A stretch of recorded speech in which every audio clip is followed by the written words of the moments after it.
Buongiorno amici del canale!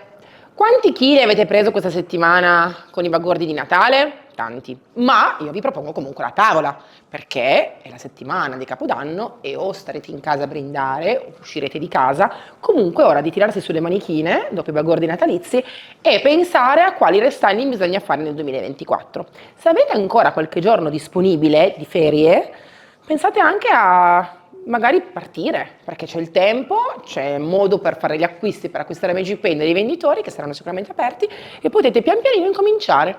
Io qui vi propongo uno dei restyling più importanti di tutto l'anno, quindi non perdete d'occhio questo video, non saltate, non skippate, perché vi giuro che è essenziale ogni singolo istante.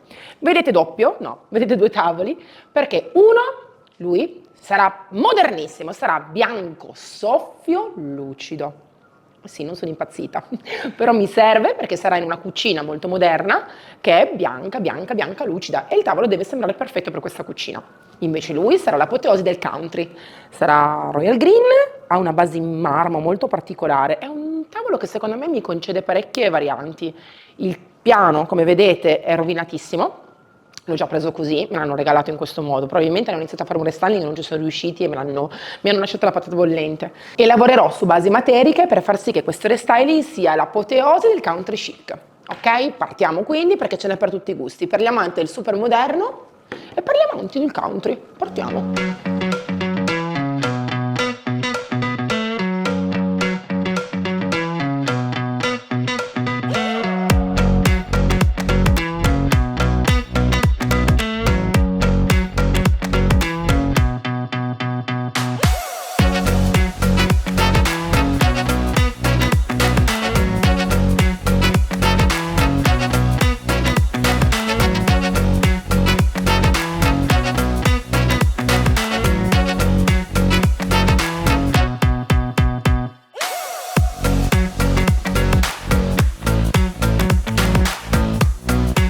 Ricapitolando, questo tavolo deve essere perfettamente liscio, bianco soffio, quindi un bianco ottico e lucido. E come si fa ad ottenere una superficie perfetta in tonsa lucida? Si deve rendere la base perfetta, perché voi non potete pensare di utilizzare pennelli che creano, diciamo, una pennellata materica, oppure di coprire un solco, un buco, un graffio semplicemente con la pittura. Ricordate sempre che se abbiamo una pietra e ci mettiamo un foglio, non la vedete, ma la notate e ci sarà sempre l'escrescenza, la rientranza. Quindi dobbiamo rendere questa superficie del tavolo il più possibile liscia. Come facciamo? Usiamo una buona levigatrice, non vanno bene le levigatrici in generale, deve essere una buona levigatrice. Questo non perché voglio vendervi questa, io non vendo la levigatrice, spesso mi dicono nei messaggi ma devo proprio comprare la tua? Non è fondamentale utilizzare la mia, è fondamentale però utilizzare una levigatrice che abbia questo. Questo cos'è? È una piastra sottostante molto morbida, questo modello ne ha una molto intelligente perché con 4 vitine tu la stacchi e la cambi e una levigatrice del genere durerà tantissimi anni. Per cui prediligete uno strumento tipo questo, o questo, meglio ancora, che abbia pezzi intercambiabili e vi consenta appunto di fare la spesa una volta. A volte si comprano levigatrici a 30-40 euro, ma hanno una piastra sottoplastificata, dura, rigida. Ecco, queste sono le peggiori. Perché? Perché non si può ottenere una superficie liscia, perfetta, bella, ovattata, quando si ha qualcosa che riga e che graffia. Quindi partiamo seguendo ovviamente la vena del legno, che non è legno, in questo caso una lastronatura. Oggi sia su questo tavolo che sull'altro non porteremo legno grezzo nulla perché qua non c'è legno, ok? E non ne vale la pena. Fosse un bel legno massello sarei la prima. In questo caso ho la gamba del tavolo che è legno massello, ma il piano superiore non lo è. Quasi quasi valeva la pena togliere questo piano e metterne uno in legno massello. In questo modo si sarebbe potuto salvare e tenere legno grezzo, ma non è quello che mi serve oggi. Quindi risparmiamo, teniamo questo piano, ma lo carteggio per renderlo liscio. Ho messo sotto una grana 100. Poi passeremo a una 220 e poi passeremo a una 400. La 400 la terremo perché lisceremo le superfici tra una mano e l'altra di vernice per renderla veramente ovattata.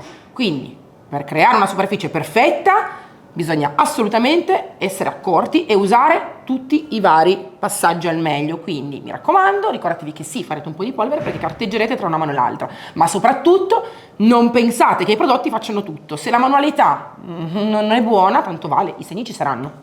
Quindi partiamo. Partiamo. Mettili qua.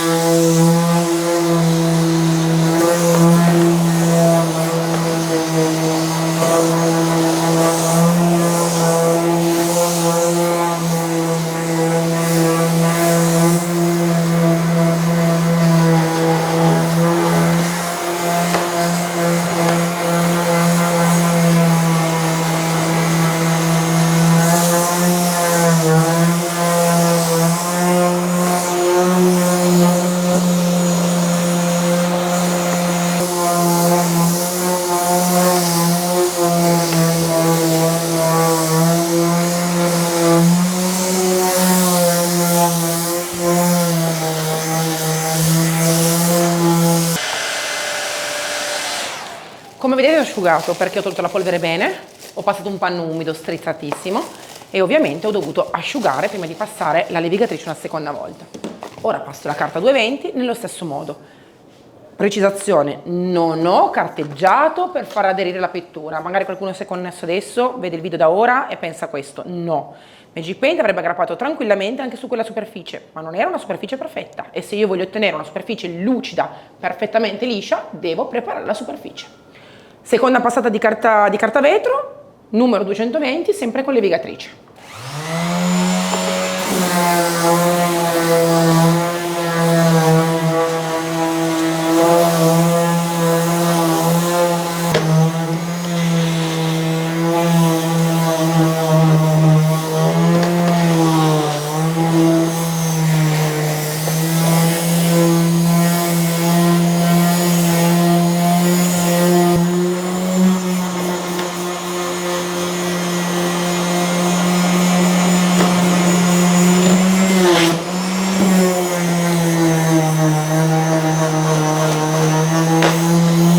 Ultimo e terzo passaggio con la carta abrasiva 400, sempre con la levigatrice. Questa è una carezza, giusto per rendere la superficie impalpabile. In questo modo più la superficie è liscia, più il rullo e il pennello scivoleranno.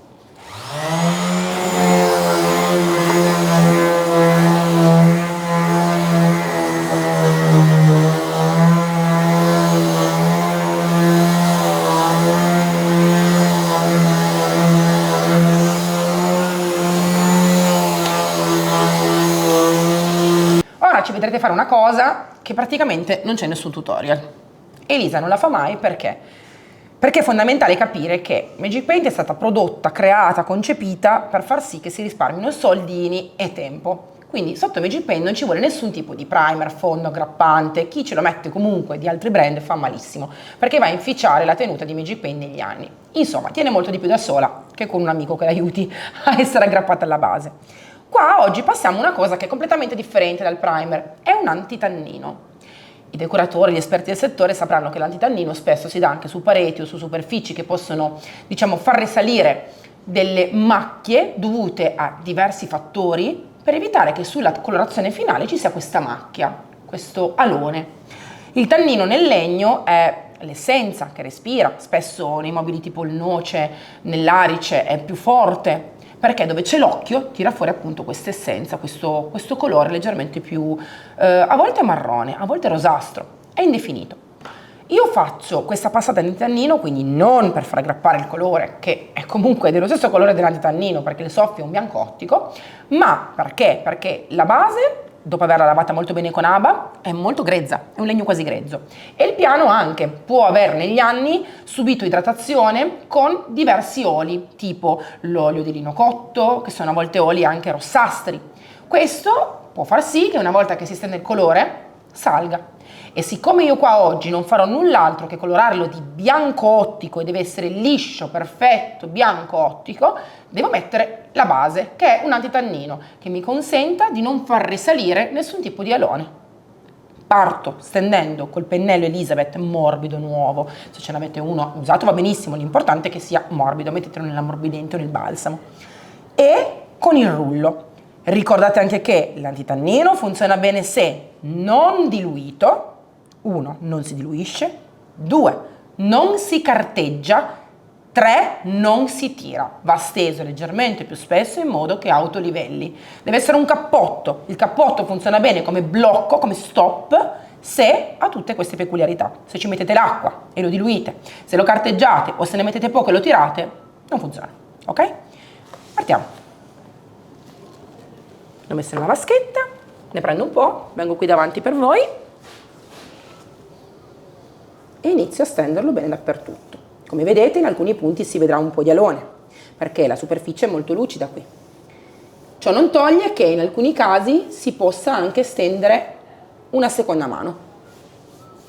Se per caso l'antitannino dovesse macchiarsi di tannino, non è un problema. Il tannino macchierà la base di colore di antitannino, ma poi rimarrà chiusa sotto, sigillata.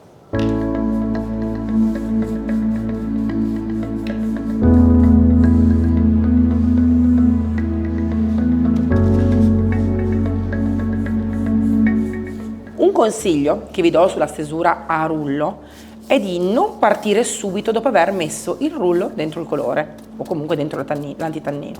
Questo perché? Perché quando voi lo girate o comunque riempite il rullo di prodotto, inizieranno a formarsi delle bollicine perché la spugna sta iniziando ad assorbire. Quindi lavoratelo, riempite bene il vostro rullo di colore, fate anche questo movimento in modo da schiacciarlo e far sì che nell'interno del rullo si riempia completamente di colore o di prodotto. Questo vi aiuterà anche nella stesura, perché? Perché voi tendete sempre a scaricare troppo il rullo, tirarlo troppo, schiacciarlo, e questo fa sì che rimangano dei segni sulla superficie. Invece se voi passate un rullo bello pieno, il rullo Magic Paint mi raccomando che ha una spugna molto fine, una spugna microforata ed è svasato, non spugne differenti con magari bolle più grandi o rullo a pelo ancora peggio, e non schiacciate, dovete sempre essere molto leggeri nella stesura. Guardate qui, delicatamente,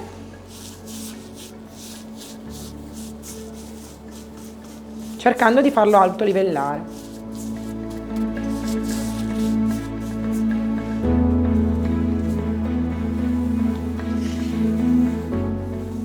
Carichiamo, delicati, leggeri. Nel momento in cui vedete che il rullo non ha più nulla da dare, caricate. Questa è la stesura a rullo. Il rullo vi consente di usare meno prodotto, sì, però non dovete schiacciarlo, altrimenti ne userete di più e avrete una superficie purtroppo non perfetta. Mentre io stendo bene l'antitannino su tutto il piano, Emma mi aiuta iniziando dalla base, a pennello.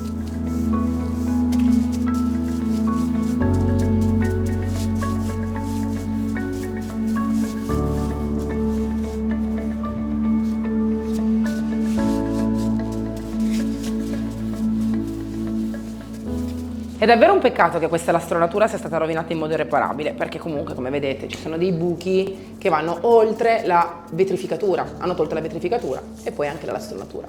È un peccato perché la radica è messa in un modo molto molto carino, gentile, con voglia verso il centro, e alla parte più esterna ha questo innesto.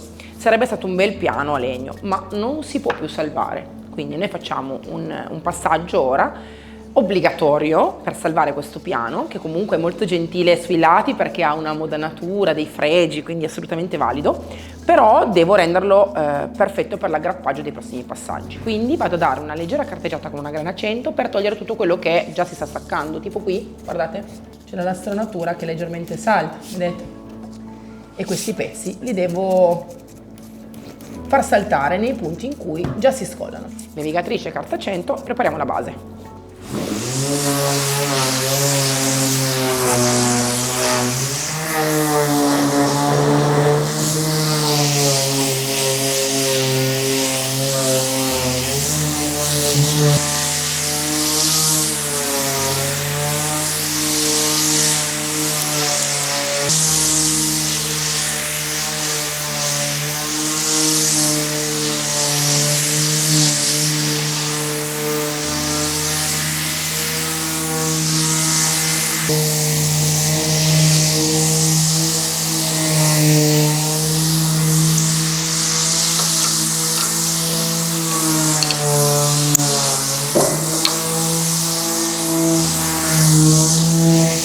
Per questo secondo tavolo il salvataggio è un pochettino più difficile rispetto al primo tavolo, rispetto a quello bianco.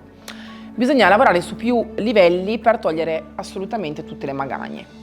Sarà una base materica, darà un sacco di soddisfazione, sarà un tavolo molto particolare e come prima base facciamo questo passaggio. Ciotola, brutta. Io uso Olivia, ne metto un po', ne ho messo più o meno 80-90 grammi. Un po' di polvere Magic Star. Anche qua vado molto a caso perché sapete che io adoro andare a sentimento. Ne ho messo un terzo di barattolo più o meno. Deve essere una cosa molto molto molto densa, ma non basta qui. Io metterò anche un po' di Materic Cream che mi dà più cremosità e di Materic Touch che mi dà la granulosità. Non tantissime in questo caso, 2 cucchiai. Vedete, la Materic Touch è una pasta granulosa che ci aiuta a fare stencil molto granulosi, in questo caso ci aiuterà ad avere una base più granulosa, 2 cucchiai più o meno, come vi ho appena detto, e la materia cream invece ci aiuterà ad avere la morbidezza, la vellutatezza pastosa della pasta materica.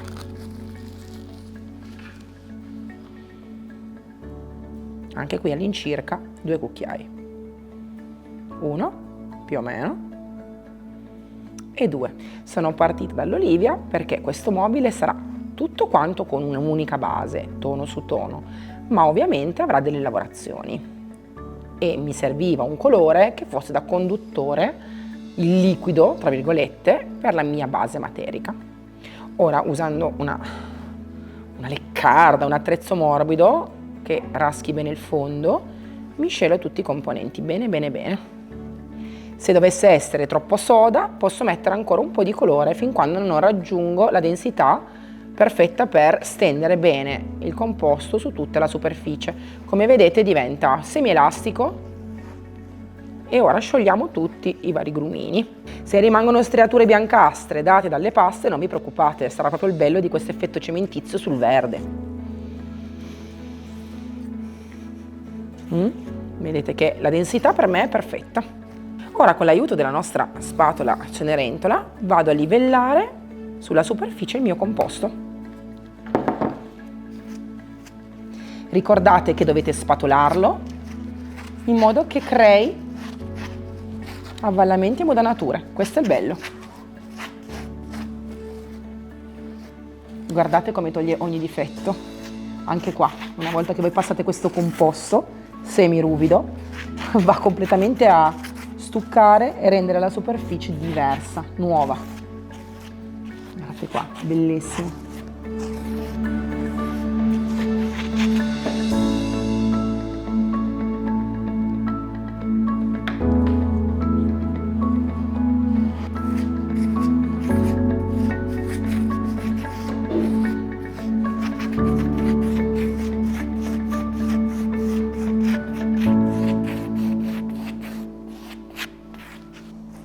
Ora lo stendo su tutta la superficie, se non mi dovesse bastare il composto lo faccio tranquillamente una seconda volta, no problem, e lascio asciugare bene bene bene, perché poi ci sarà il secondo passaggio che è veramente bellissimo.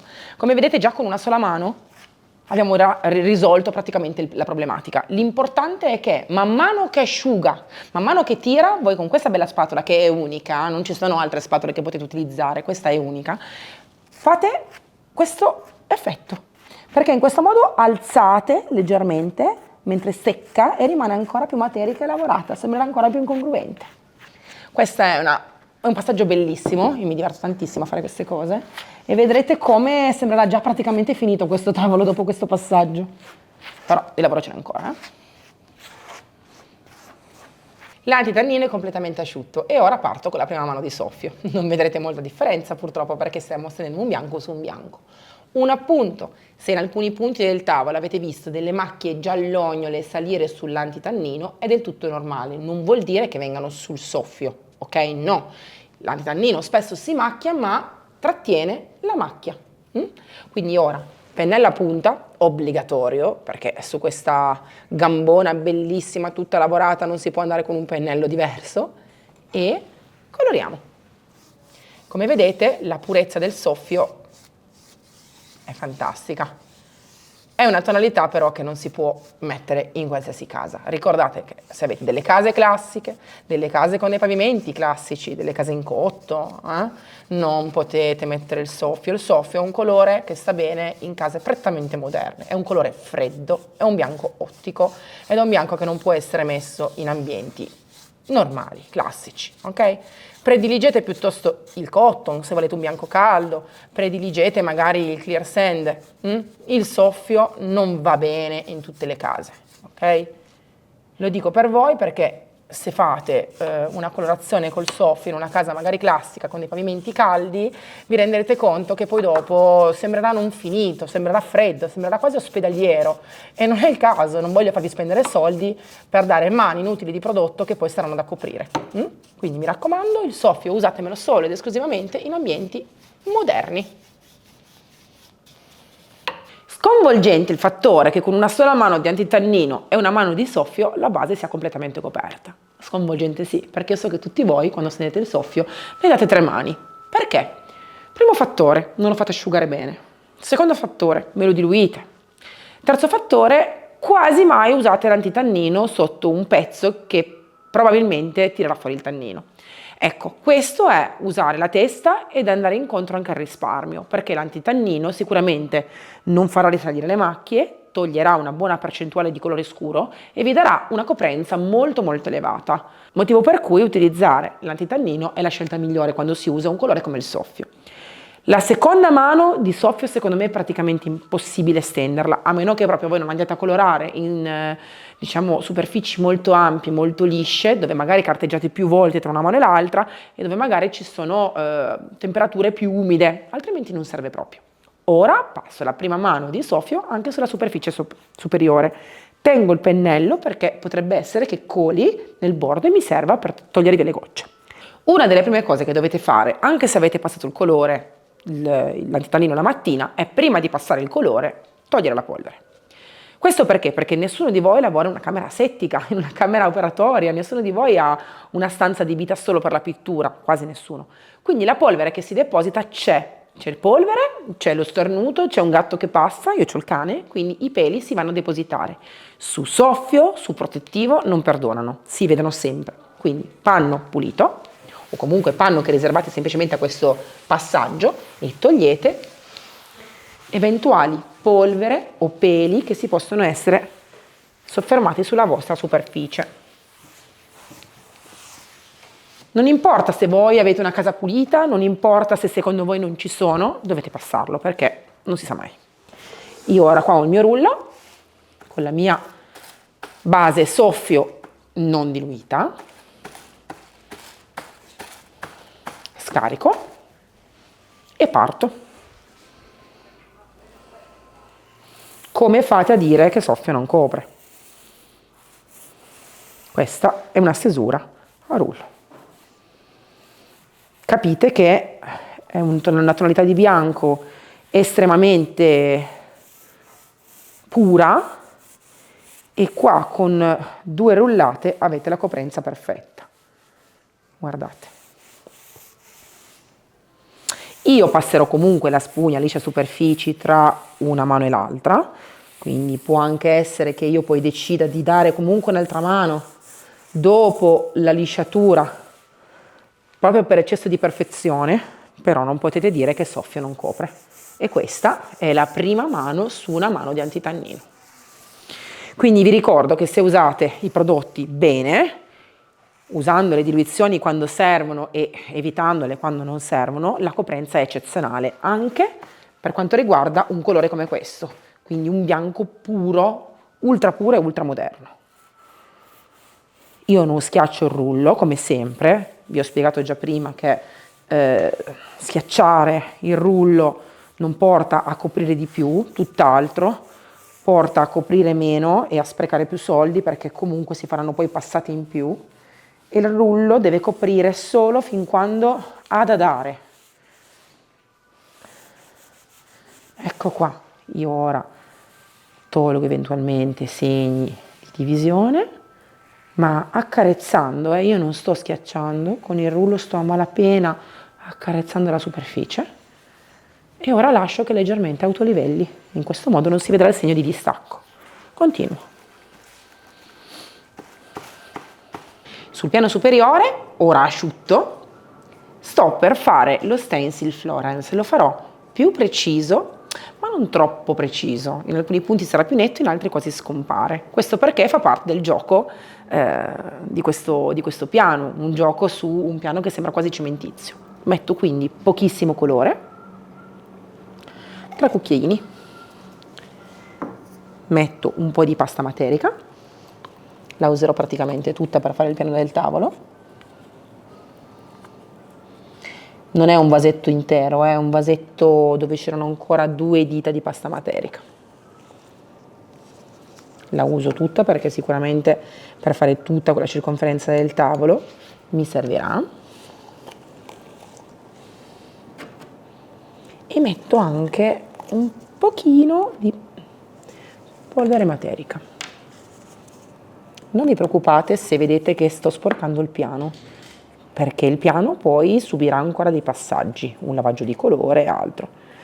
Quindi il nostro piano ne vedrà ancora delle belle. Vedete che girando si forma questo colore variegato che è già bellissimo, sembra quasi marmorizzato. Non ho messo volutamente la Metallic Touch perché voglio stenderla in modo più fluido e vellutato. La Metallic Touch la lascio sulla base. Ora parto facendo lo stencil e dopodiché lo ripropongo spostandolo. Parto da questo lato, ne metto un po' qui e con la nostra Cenerentola lo faccio su tutta la superficie. Sarà una cosa molto delicata, quasi impercettibile, si vedrà ovviamente lo spessore, ma è tono su tono.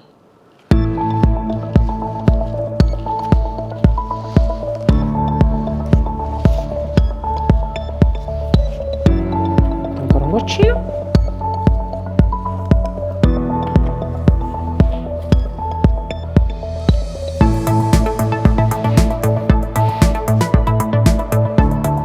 Non preoccupatevi anche se per caso esce, perché questo stencil poi non rimarrà bello, preciso, netto, nuovo.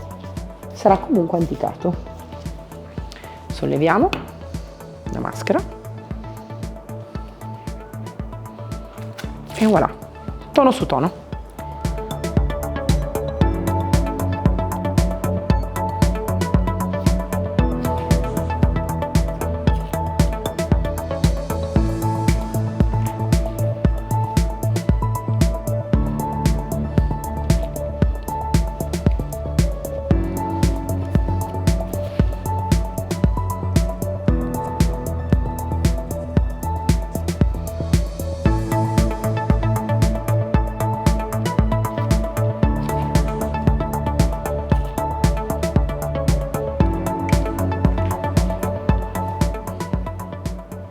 Mentre la pasta materica, miscelata, asciuga, il risultato mi piace un casino, con olivia puro, faccio il bordo e la base sottostante. A me non importa se vado leggermente a macchiare la parte superiore del piano, che ovviamente è un po' più chiara perché ho miscelato, no? Con polvere materica e vari intrugli, perché tanto poi farò un lavaggio di colore e andrò assolutamente a coprire il dislivello di colore. L'importante appunto è andare a stendere prima mano di colore su tutta la superficie in modo bello, vellutato ed omogeneo. Lo stendo sia sul piano, quindi sui bordi, che sul piano superiore, che sulla parte sottostante, la parte della zampona.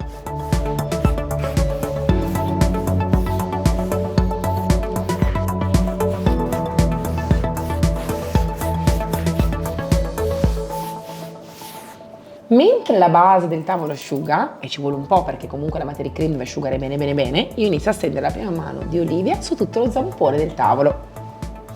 Guardate che bella copertura.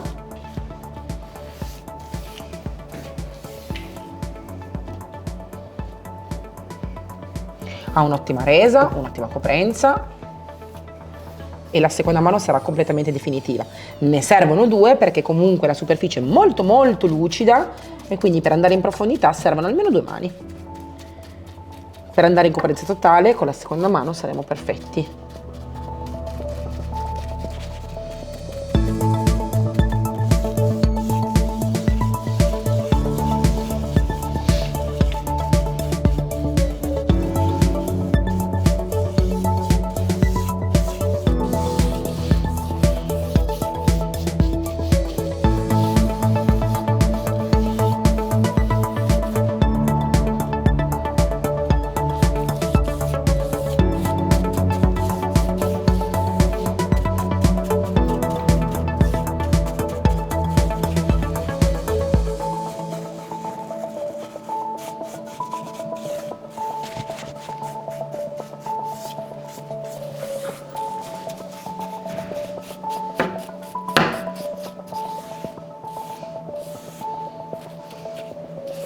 È arrivato il momento di decorare la parte superiore con il lavaggio anticante fatto con un colore a contrasto. Uso il Rocher perché voglio un colore caldo, mieloso ed Emma mi sta finendo di colorare il bordo con olivia.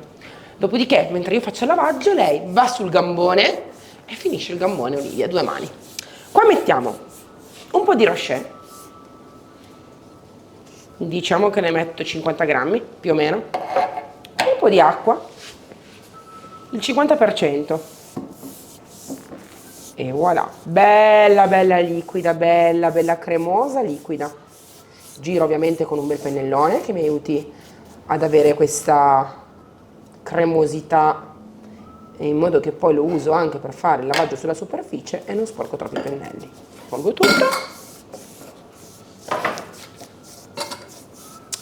Spugna marina molli, se ce l'avete, vi aiuterà ancora di più ad avere una superficie un pochettino materica, e un panettino in microfibra per togliere l'eccesso, ammesso che ce ne sia. Io devo lavorare sia sulla parte materica della base che ovviamente sul fregio e farlo risaltare al massimo. Vengo qui. Pennello bello pieno.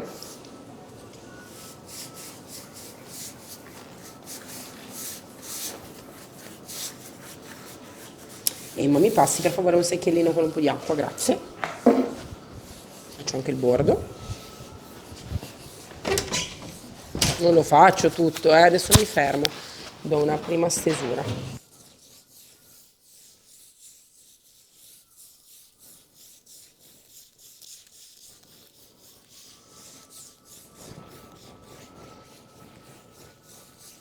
Stendo il più possibile in modo che non si spreca nulla, perché tutto quello che va a finire poi nella spugna ovviamente viene asportato.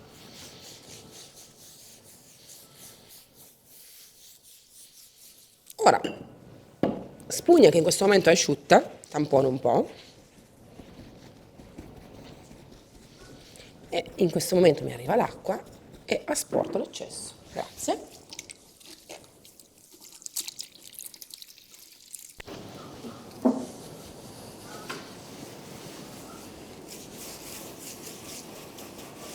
Ci saranno punti dove ci sarà più colore, punti in cui ce ne sarà di meno, fa parte del gioco. Ci sarà poi un ennesimo passaggio che aiuterà ad asportare l'eccesso. Ora prendo il panno in microfibra, lo bagno,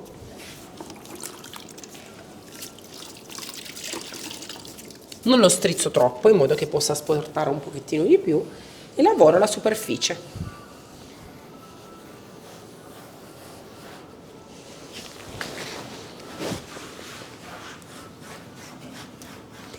La lavoro sempre in modo disorganizzato perché deve proprio sembrare volutamente anticata.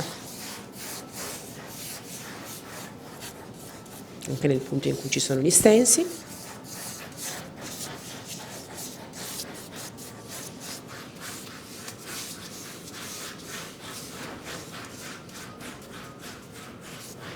E continuo su tutta la superficie.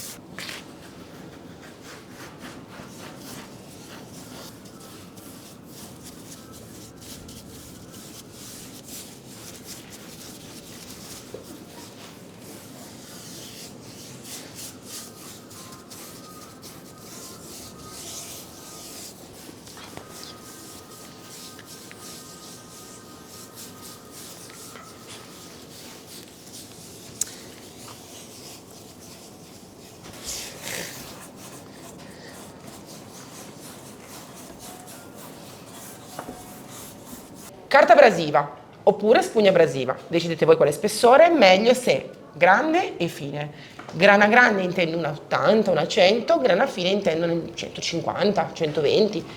Quindi vedete voi come organizzarvi, se con una spugna abrasiva, se con un pezzo di carta, magari con un tampone, vedete voi. Parto con l'80 e vado a mettere in rilievo di nuovo la superficie sottostante.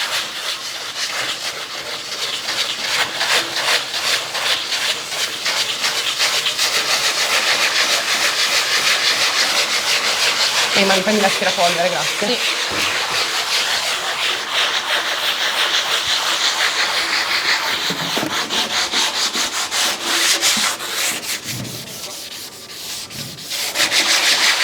Aspira.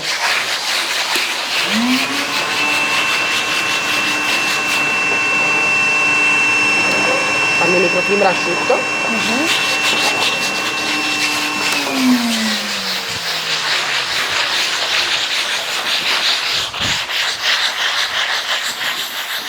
Ora che asporto la polvere, Si vede il colore sottostante, guardate da vicino come diventa. Non fatevi ingannare quando carteggiate con la spugnettina abrasiva, perché sembra che non si noti, ma guardate invece, dopo che si passa la spugna umida, come vengono fuori i colori. Ora potete decidere se continuare a grattare portando ancora fuori il colore sottostante,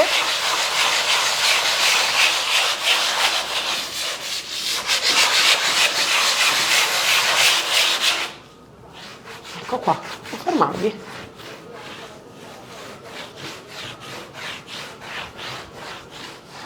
Ora continuo su tutta la superficie e vi faccio vedere il risultato. Emma mi sta mettendo su questo vassoietto della Materie Cream. Io sto per mettere un po' di olivia perché voglio andare ad anticare ulteriormente il piano del tavolo. Mi piace come è venuto, però vorrei che i miei stencil fossero meno precisi. E poi farò ancora un dry brush per tonalizzare un po' alcuni punti. Vorrei quindi che i miei stencil fossero meno precisi e lo faccio stuccando con la Materie Cream anche sopra i miei fregi. Uso solo la Materie Cream perché in questo caso avrò uno stucco differente e più liscio e si vedrà ancora di più la differenza tra la parte materica con la Material Touch e la Materie Cream. Grazie. Goccino. Abbiamo preso un vassoietto con gli angoli apposito. In questo modo è ancora più facile lavorare poi questa pasta. Oggi usiamo un utensile nuovo per lavorare questa pasta sul piano, un utensile che ha creato la mia amica Solly Jo. Solly Jo è la proprietaria dell'azienda Voodoo Bend e Post Chalk Interior. Sapete, sono i fregi fantastici che noi utilizziamo, le paste, il decoupage, e ha creato questa nuova spatola che in effetti, grazie alla sua impugnatura, grazie al tipo di spatola, aiuta ad ottenere diversi tipi di anticatura. Lei lo usa molto con le sue paste. Io oggi voglio provare ad utilizzarla con la mia pasta e con i colori Magic. Ho messo all'ultimo, come vedete, ancora un goccino di olivia. Lo giro appena, ma non lo miscelo. Questa cosa qua mi aiuterà ad avere una superficie un po' più marmorizzata, non definita. E è bellissimo. Allora, mi metto qua. Queste sono le spatoline. C'è piccola e grande. Parto con la piccola e poi vado anche sicuramente alla grande. Mi raccomando, quando le usate le dovete lavare subito e bene, perché non devono rimanere bagnate, non devono rischiare poi di ossidarsi, di diventare arrugginite, ok?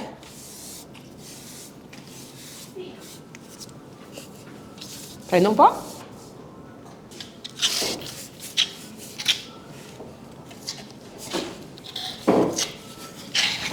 Vedete, il tipo di stesura che otteniamo in questo modo è completamente differente.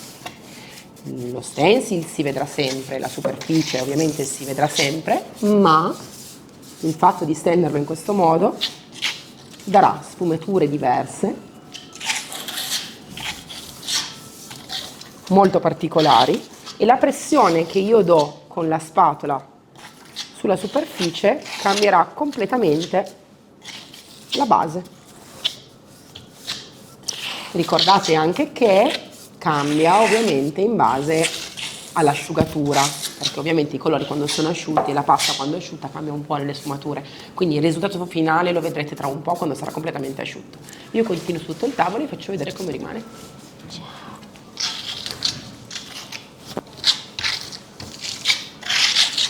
L'effetto con la pasta materica ha anticato tantissimo il piano e sono molto contenta perché è molto più lavorato, molto più usurato. Ha quel qualcosa di vintage, di trascurato, però molto molto sexy secondo me. Adesso, ultimo tocco per il piano, un goccino di olivia fatto a dry brush per mettere in evidenza ancora di più tutte le modonature. Se ne usa veramente poco, mi raccomando. Adesso io sto usando il mio vassoio già sporco di pasta, tanto non capita nulla.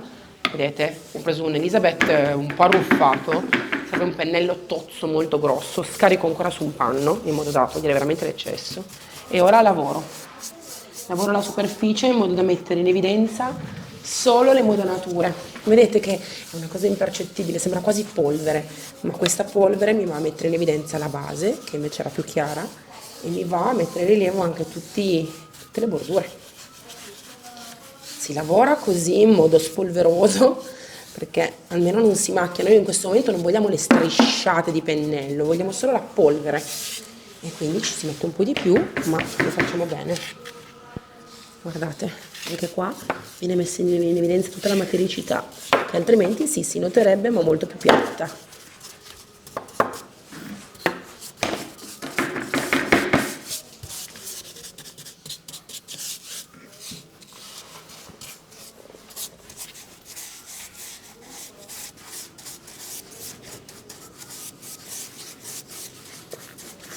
Bello, molto bello.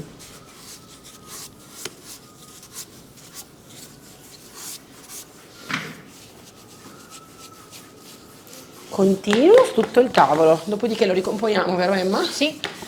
E vediamo cosa fare. Prima di passare il protettivo, un dettaglio. Su questo bordino faccio rocher pieno, quindi una passata di rocher, il colore che abbiamo usato per fare il lavaggio nella parte superiore, pieno, perché mi piace dare questo distacco netto tra la parte olivia pura e la parte anticata. Prendo un pennellino del set di pennellini a punta piatta e delicatamente, piano piano, mi metto qua e me lo coloro. Mi piace perché sarà proprio la cornice perfetta per questo piano superiore molto molto lavorato. Bello.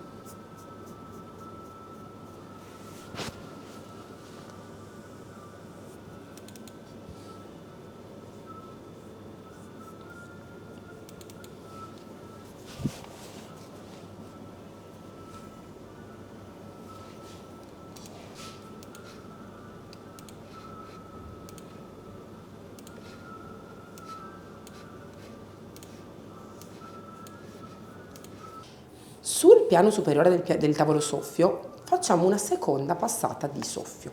Ricordate, sulla base abbiamo dato solamente una mano di antitannino, che è ovviamente bianco, e una mano di soffio, e non ne servono altre. Ma sul piano voglio darne una seconda, per due motivi. Primo, perché sarà ancora più resistente agli urti in futuro. Seconda cosa, perché in alcuni punti c'è qualche velatura, si può vedere ancora un attimino la velatura della parte sottostante. È più difficile colorare le parti piane e grandi che le parti molto lavorate come la gamba, quindi è normale se non avete mai trovato difficoltà facendo delle cose piccole lavorate e le avete invece facendo mobili molto grandi o molto piatti. Prima però una passata di spugna liscia superfici per togliere alcune imprecisioni, e ci sono, perché comunque asciugando si sono fermati sopra dei depositi, della polvere, quindi è normalissimo. Per avere una finitura a specchio è importante fare questo passaggio. Ho già un panno pulito, strizzato, umido, per togliere la polvere.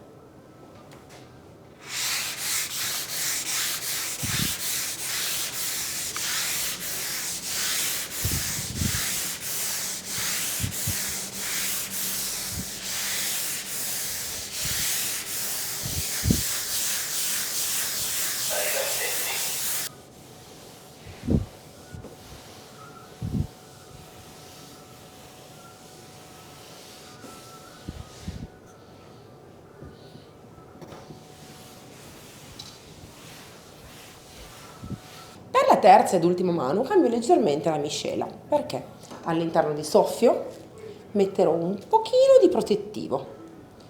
Due le motivazioni principali. Uno, aiuterà ad essere ancora più protetto, più forte nella stesura. Seconda cosa, sarà leggermente più vellutato e autolivellante, quindi potrò veramente avere una superficie perfettamente liscia. Metterò anche un goccino di acqua perché lascerà la pittura leggermente più lenta e si autolivella meglio. Quindi dopo averlo girato bene, un goccino di protettivo lucido e un goccino di acqua. Poca acqua, proprio un cucchiaino. Un'idea. Uso il rulle in questo caso per miscelare e lo faccio bene, lentamente, senza problemi. Mi raccomando, non mettetevi fretta perché quando miscelate protettivo e colore e acqua è importante avere una soluzione completamente omogenea, senza che ci siano divisioni. Vedete che in mano ho anche il nuovo pennello Maggie. Sì, perché l'ultima passata la stenderò aiutandomi anche con questo pennello. Quindi passerò prima il rullo che mi lascia una superficie completamente uguale, netta, e poi mi aiuterò con il pennello Maggie a lisciare. Sarà veramente un'esperienza perfetta. E ora iniziamo con la stesura. Non vado a tirare, sapete che deve autolivellare e lo faccio ovviamente anche qua.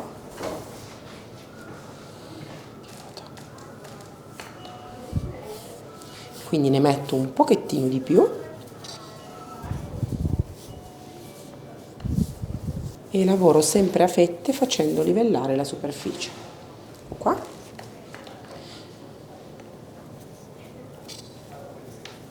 Vedete come la stesura è un pochettino differente se all'interno si mette protettivo e acqua.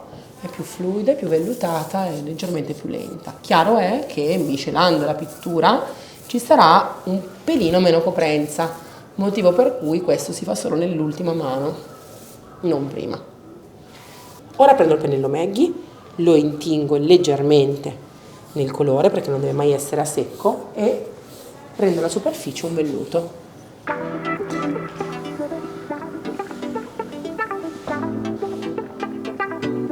Ovviamente deve essere fatto subito questo passaggio, non dopo minuti, perché altrimenti la superficie avrà già iniziato ad asciugare delicatamente e quindi non sarà più impalpabile, anzi si vedrà dove siamo passati. Se abbiamo colato, mi raccomando, togliamo subito le gocce e continuiamo. D'ora in poi qua non dovete più ripassare perché comunque sta livellando, sta autolivellando e quindi sta anche asciugando.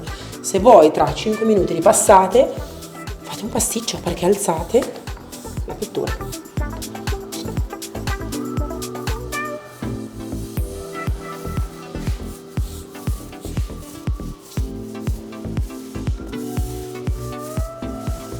Andiamo ad applicare su tutto il tavolo verde il protettivo opaco, il nuovo protettivo Soft Touch, è molto vellutato quindi darà una finitura quasi cerosa.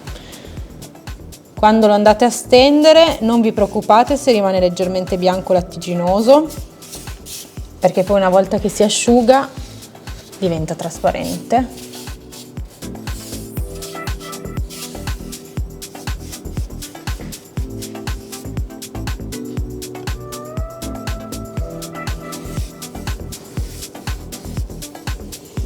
L'importante è stenderlo in modo omogeneo un po' da tutte le parti.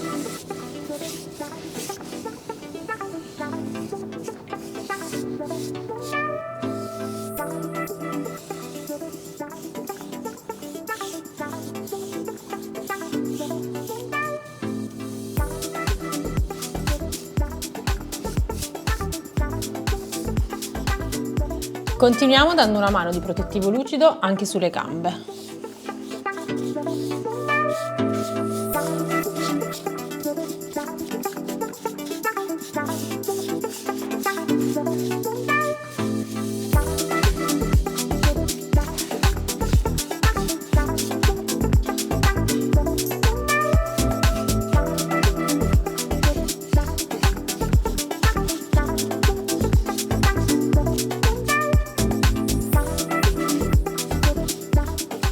Ultimi tocchi prima del protettivo.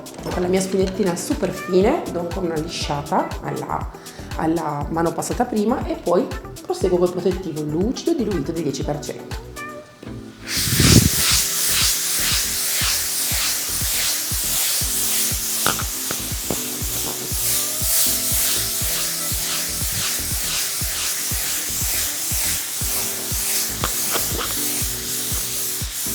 È arrivato il momento più delicato di tutto il restyling sul tavolo bianco, ovvero la finitura con il protettivo lucido.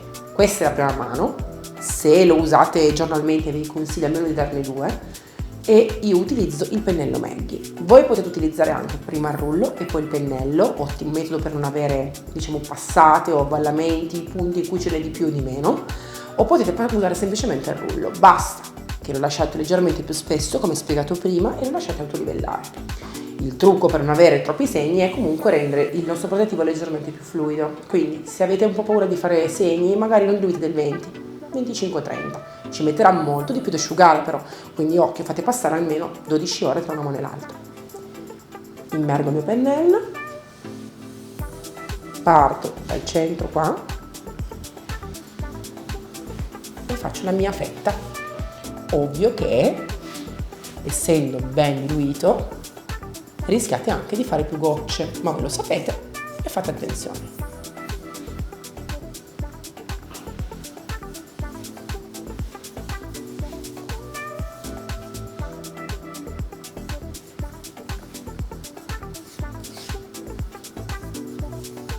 Sono arrivata fin qua, prima che asciughi liscio il mio protettivo lucido. È veramente meraviglioso, una carezza.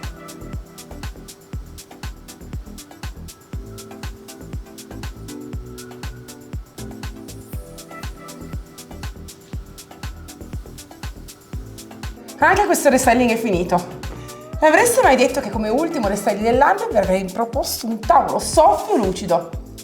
Si sa, non è sempre nelle nostre corde, magari un restyling piuttosto che un altro, però è giusto insegnarvi qualsiasi passaggio, perché voi dovete essere liberi di reinterpretare qualsiasi stile, come ci pensi può. Quindi il primo dei 2 tavoli è finito e controluce, lo vedete, è lucido, bianco perfetto. A te piace? Sì, mi piace, perché comunque la forma classica così lo rende molto moderno. Vero? Sì. E in quale ambiente lo metteresti? Secondo me sta bene, sì, in un ambiente moderno, ma anche in un ambiente classico. Quindi lo vedresti anche in una cascina, in una sì, casa magari molto come classica? elemento di rottura. Visto? Quindi chi lo sa? Magari non è nelle vostre corde ora, ma magari un giorno vi servirà. Adesso vi lascio e andiamo a vedere la seconda ambientazione, perché l'altro tavolo, che tanto nelle mie corde, è in un altro posto, un posto speciale però. Andiamo? Andiamo. Anche questo restyling è finito e finalmente vi posso far vedere questa meraviglia nel suo posto finale.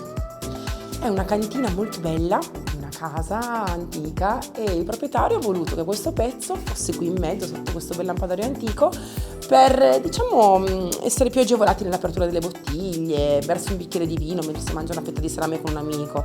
Secondo me è veramente un pezzo perfetto, soprattutto perché la parte sotto, che fortunatamente è in marmo, è un bel distacco anche con il resto, col contesto.